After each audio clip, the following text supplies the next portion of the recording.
بسم الله الرحمن الرحيم. طه. ما أنزلنا عليك القرآن لتشقى إلا تذكرة لمن يخشى تنزيلا ممن خلق الأرض والسماوات العلى الرحمن على العرش استوى له ما في السماوات وما في الأرض وما بينهما وما تحت الثرى وإن تجهر بالقول فإنه يعلم السر وأخفى الله لا إله إلا هو له الأسماء الحسنى. وهل أتاك حديث موسى إذ رأى نارا فقال لأهلهم كثوا إني آنست نارا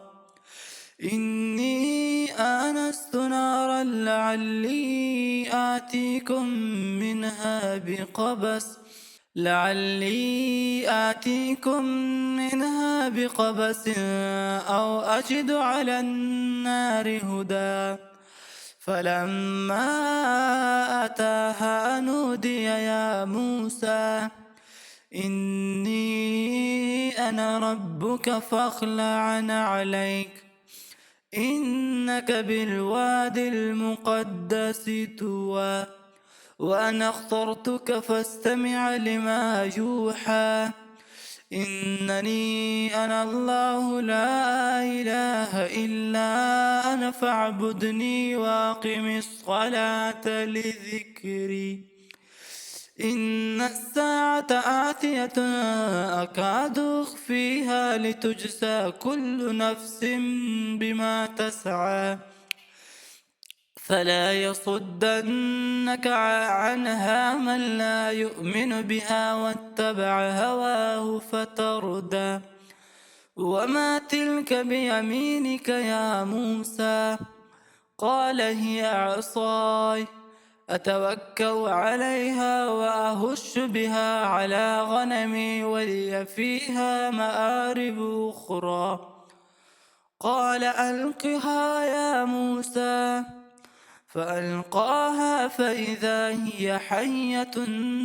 تسعى قال خذها ولا تخف سنعيدها سيرتها الأولى واصمم يدك إلى جناحك تخرج بيضاء من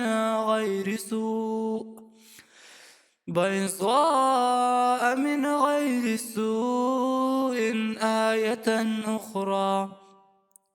لنريك من آياتنا الكبرى اذهب إلى فرعون إنه طغى